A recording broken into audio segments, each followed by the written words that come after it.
हमारे सम्मानित अभिभावक वृंद, प्रिय छात्र छात्राओं एवं सहकर्मी शिक्षक एवं शिक्षकेतर कर्मी, आज संपूर्ण विश्व एक भयानक त्रासदी महामारी से पीड़ित है और अनेकानेक गतिविधियां या तो रुक गई हैं या शिथिल पड़ गए हैं।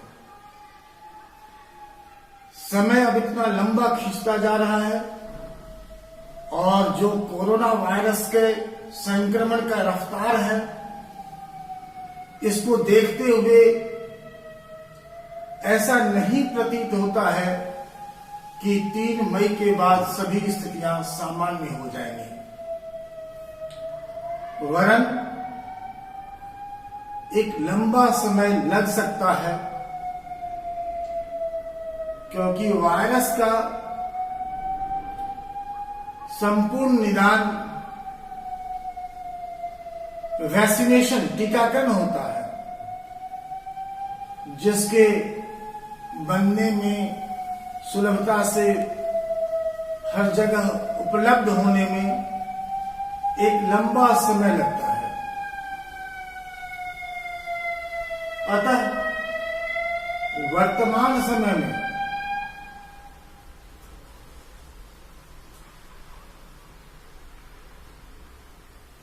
हमें यह सोचना होगा कि इस समय का कैसे उपयोग करें। संक्षेप में सबसे पहले मैं सम्मानित अभिभावक वृंद से आग्रह करना चाहूंगा कि वो घर पर अपने बच्चों का मूल्यांकन करें कि वो पढ़ने में समय दे रहा है या नहीं, सही से पढ़ रहा है या नहीं। बच्चों का कर्तव्य है कि वह ईमानदारी से पढ़ाई करता रहे। कई छात्र अक्सर यह प्रश्न पूछते हैं कि कॉलेज कब खुलेगा। आप सभी जानते हैं कि वर्तमान में कॉलेज कब खुलेगा, इसका निर्णय कॉलेज प्रशासन क्या, केंद्रीय देश का प्रशासन भी नहीं ले सकता है। नहीं कहा जा सकता है कि आने वाले समय में परिस्थितियां कैसी होंगी। दूसरी बात, कुछ सूत्रों से मुझे पता चला है कि छात्र छात्राएं अपने घर में कहती हैं कि इतना सारा लिखने के लिए आ गया है, इतना सारा पढ़ने के लिए आ गया है। लॉकडाउन हो रहा था, आपने खरीदारी की। मान लीजिए आप एक दिन में जब मार्केट जाते थे सामान्य परिस्थितियों में तो 5 किलोग्राम आलू लाते थे। आपने लॉकडाउन के समय 50 केजी ले आया। बात कर रहे हैं बहुत सारा पढ़ना है, तो हमने क्या कहा कि जैसे मार्केट में आप लॉकडाउन के समय बार बार नहीं निकलना पड़े, आपने 50 केजी आलू खरीद लिया। इसका मतलब नहीं कि उसको एक ही दिन में खर्च करना है। उसी तरह से चाहे नोट्स के रूप में हो, चाहे वीडियोस के रूप में हो, आपके पास स्टॉक दिया जा रहा है।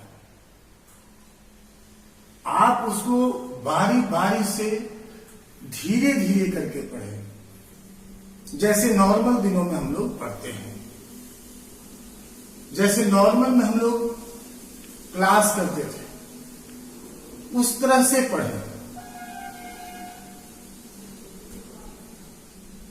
आप छात्रों से मेरा आग्रह है कि पढ़ने का सही तरीका अपनाएं। अर्थात पहले आप वेबसाइट के नोट्स या नोटिस कॉलम में जाएं, वहां से नोट्स लें, उसको राइट डाउन करें, लिखें। उसका प्रिंट आउट या उसका जीरोक्स कराने से आपको कोई फायदा नहीं होने वाला है। आप स्थिरतापूर्वक लिखें, उसको पढ़ें और पढ़ने के बाद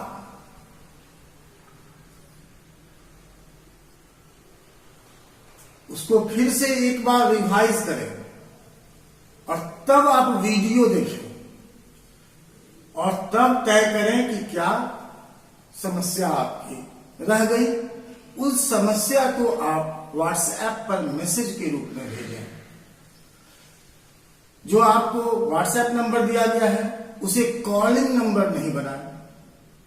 और मेरा आग्रह है कि पहले लिखने, फिर पढ़ने, फिर रिवीजन के बाद वीडियो देखने के बाद जो समस्या रह जाए, उन समस्याओं से संबंधित प्रश्न सबसे अच्छा है कि रात्रि 9 बजे से सुबह 6 बजे तक आप मैसेज के द्वारा दें, जिससे कि अगली सुबह उसका निराकरण किया जा सके।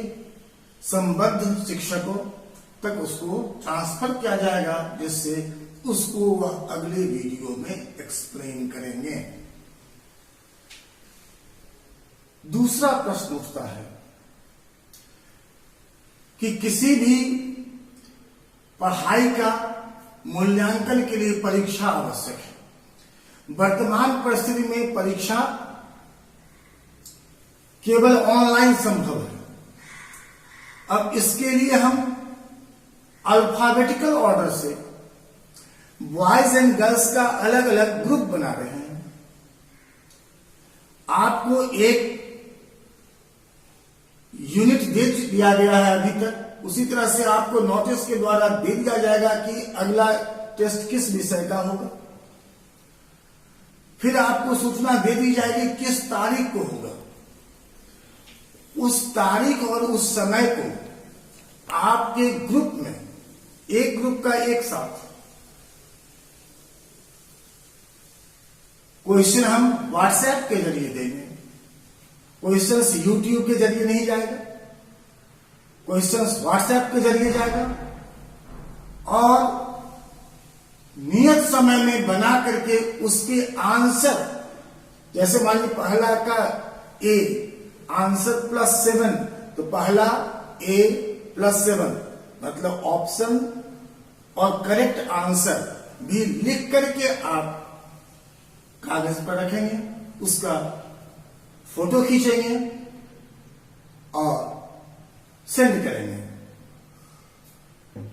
अगर सभी इंडिविजुअल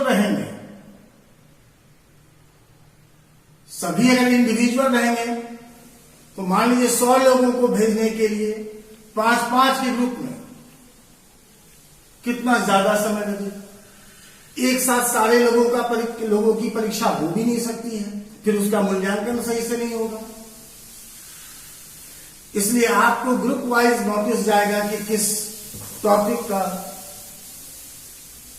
किस दिन किस समय टेस्ट होगा। इसलिए आप ग्रुप नहीं छोड़ें। इस ग्रुप पर कोई फालतू मैसेज नहीं होगा। आप देख रहे हैं कि ग्रुप जो भी बनाया गया है उसमें मैसेजिंग केवल एडमिन के हाथ में है। मैसेजिंग इंटर रिलेटेड नहीं हो सकता है। आपको केवल पढ़ाई से संबंधित मैसेज, कॉलेज से संबंधित नोटिस, परीक्षा, यही भेजे जाएंगे और किसी तरह का कोई समाचार या फालतू की बातें उस पर नहीं होंगी। ऑफिस आपसे फोन करके पूछता होगा कि अगर आपको वीडियो मिल रहा है तो ठीक, नहीं तो अपना नाम और रोल नंबर मैसेज करें। ऑफिस को नहीं पता है कि कितने कौन कौन इनरोल्ड है, इसलिए वो बार बार आपको कहता है। आप इसको अन्यथा न लें। अगर आपको वीडियोस मिल रहे हैं कॉलेज के व्हाट्सएप से, नॉट अदर सोर्सेज से, यूट्यूब से नहीं, कॉलेज के व्हाट्सएप नंबर से, तो आपको दोबारा से मैसेज करने की आवश्यकता नहीं है। कई छात्र छात्राओं के केस में हम देख रहे हैं कि जो पहले से व्हाट्सएप नंबर आपने दिए थे उसमें आप परिवर्तन कर रहे हैं, तो इससे क्या होता है, प्रक्रिया लंबी हो जाती है, लंबी खिंचती है।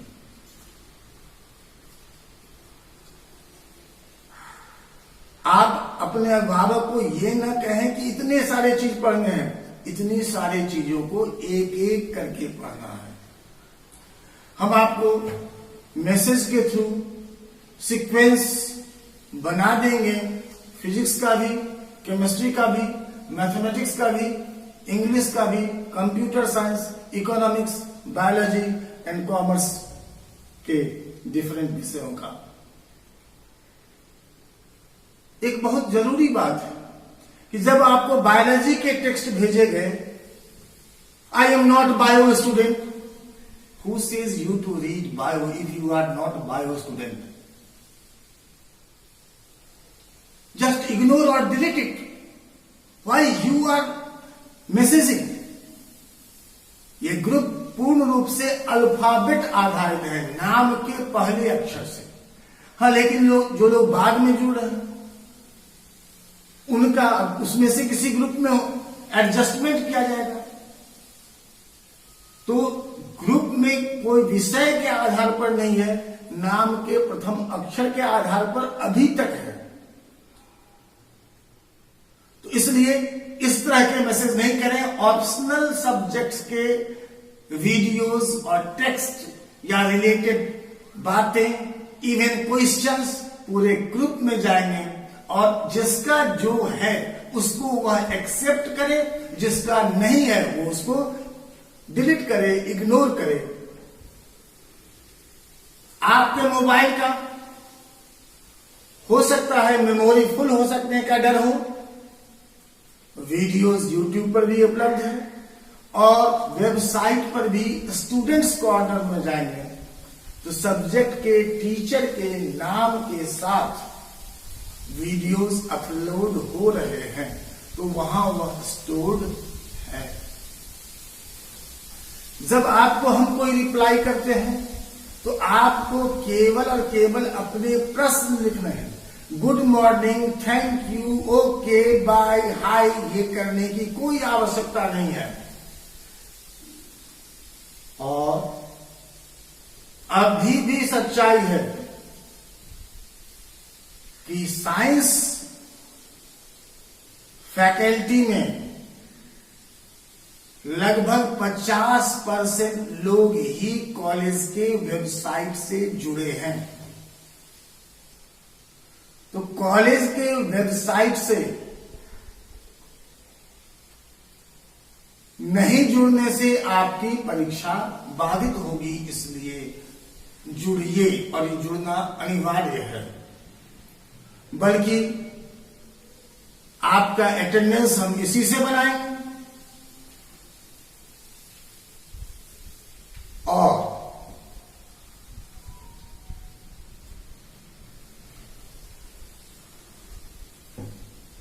एक महत्वपूर्ण पहलू है कि अनिवार्य आवश्यक सेवाएं, लॉकडाउन है, अगर बिजली की समस्या खड़ी कर दी जाए, कैसे घरों में रहेंगे? जैसे बिजली आवश्यक है, जैसे पानी आवश्यक है, जैसे भोजन आवश्यक है, वैसे ही पढ़ाई, पठन, पाठन दोनों आवश्यक है। इतने लंबे लॉकडाउन में या इतने लंबे बंदी में हम शिक्षक, इसलिए मैं शिक्षकों से आग्रह करता हूं कि आप पूर्ण सुरक्षा के साथ, सोशल डिस्टेंसिंग के साथ समय, अलग अलग समयों में आकर के अपने रिलेटेड टेक्स्ट को रिकॉर्ड कराएं। कॉलेज उसको अपलोड करेगा और उसको स्टूडेंट्स को इंडिविजुअली अभी भेज रहा है और शीघ्र ही ग्रुप में उसको भेजेगा। इसलिए शिक्षकों से मैं आग्रह करूंगा कि इसको अनिवार्य आवश्यकता समझें।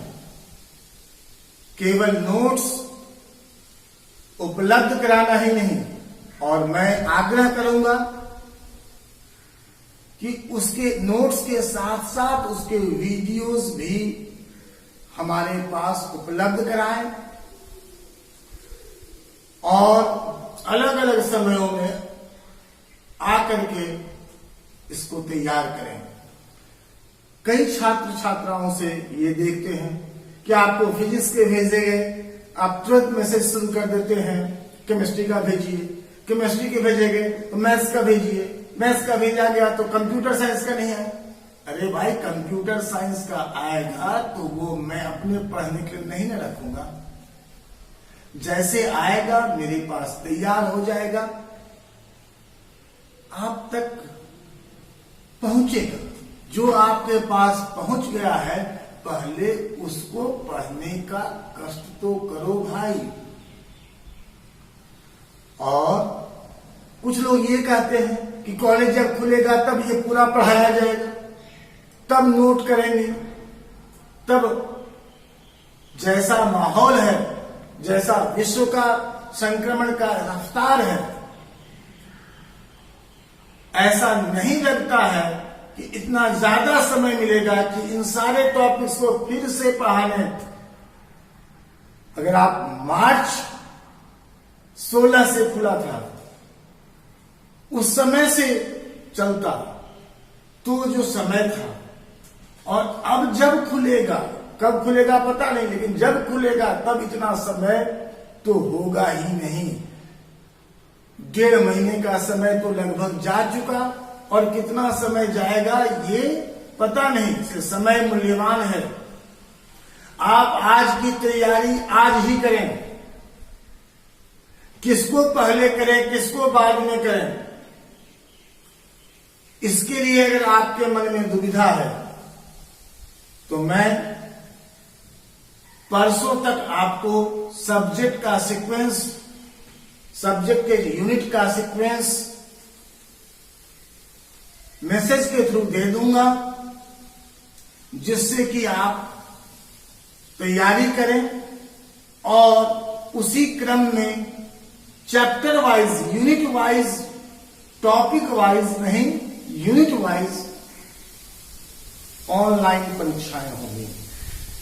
जो गार्जियन, जो अभिभावक प्रबुद्ध हैं, मैं उनसे आग्रह करूंगा कि मैं लॉन्ग आंसर टाइप प्रश्नों को भी भेजूंगा।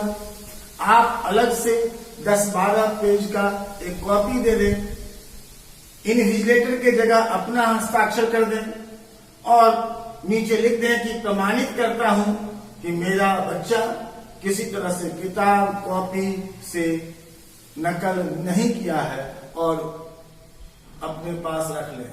जब कभी महाविद्यालय खुलेगा आप उसे बच्चे के साथ भेज दें, उसका मूल्यांकन करेंगे, कम से कम उसकी राइटिंग कैपेसिटी, राइटिंग मेथोडोलॉजी का एनालिसिस करेंगे। वर्तमान समय में बच्चे आपके पास हैं। पहले आप कहते थे कि बच्चे आपके पास हैं, आप हमको कहते थे, आप उनको देखिए। अभी बच्चे आपके पास हैं, 24 घंटे आपके पास हैं। कष्ट में आप भी हैं, कष्ट में हम भी हैं,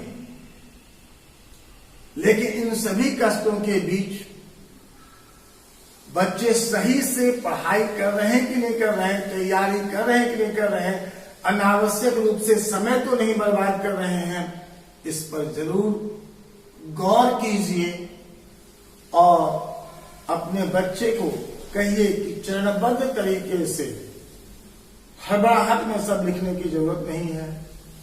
चरणबद्ध तरीके से एक एक करके लिखें और पढ़ें। जैसे फिजिक्स में 1 यूनिट पूर्ण हो गया,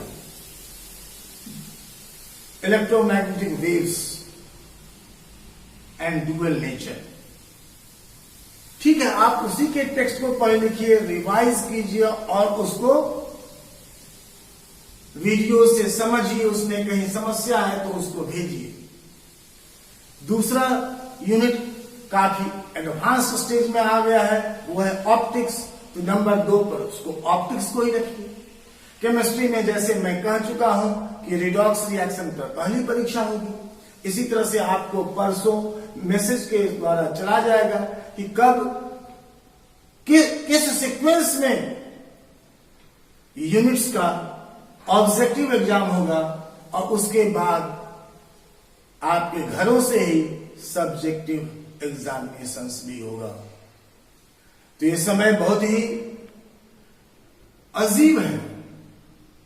ये एक्सपीरियंस सबके लिए पहला है, चाहे हमारा जनरेशन हो, चाहे हमारे से नीचे जनरेशन हो, चाहे हमारे से ऊपर का जनरेशन हो। किसी ने इतनी त्रासदी, इतनी अजीबोगरीब परिस्थितियों का अनुभव नहीं रखता है हम। इसलिए सबके लिए ये पहला है। यह समझ करके और ये अचानक आई विपदा से निपटने में सबों का सहयोग करना आवश्यक है। और इसके 3 स्तंभ हैं। पहला स्तंभ छात्र, दूसरा स्तंभ अभिभावक। अभिभावक में खास करके मैं आग्रह करूंगा कि घर में जो बच्चों के माताजी लोग हैं वो अपनी जिम्मेवारी में पढ़ाई के मूल्यांकन को भी शामिल करें। और तीसरे स्तंभ है शिक्षक। तो शिक्षक भी नियमित रूप से अपने कर्तव्यों का निर्वहन करें। छात्रों के प्रश्नों का हल अगले वीडियोस में करते जाएं। वीडियोस को एग्जाम्पल्स इतना ज्यादा दें कि वह सरल हो जाए। और जो हम फिजिकल प्रेजेंस क्लास में रहने पर करते थे, उसको हम लोग वीडियोस के जरिए पूरा करने का प्रयास करें।